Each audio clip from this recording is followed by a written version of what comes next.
করে চটপটা কিছু খেতে মন চাইলে আমি ঝটপট 5 মিনিটে এই চাটটা বানিয়ে নিই। বানানো খুবই সহজ আর খেতে হয় দুর্দান্ত। এর জন্য প্রথমে বেশ কিছুটা চিপস নিয়ে নিয়েছি। চিপসগুলোকে হাতের সাহায্যে একটু ভেঙে নিতে হবে। তারপর এর মধ্যে মেশাতে হবে বেশ কিছুটা পেঁয়াজ কুচি, স্বাদ মতো কাঁচা লঙ্কা কুচি, টমেটো কুচি,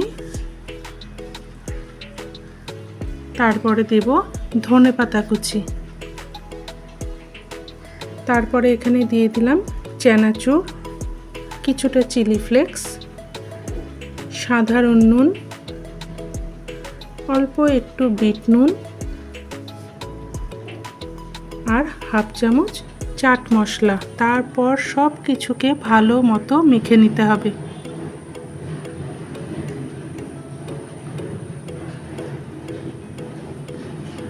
সব কিছু মেখে নেওয়ার পর দিয়ে দিতে হবে সর্ষের তেল। সর্ষের তেল কিন্তু অবশ্যই দিতে হবে, এতে করে চাটের টেস্ট আরও বাড়িয়ে দেয়। তৈরি হয়ে গেল ঝটপট জিভে জল আনার মতো চাট মশলা, যা কিনা বন্ধুদের আড্ডায় হোক বা বৃষ্টির সন্ধ্যায় বা শুধু চায়ের সাথে দারুণ জমে যাবে। কিন্তু একবার হলেও ট্রাই করে দেখো।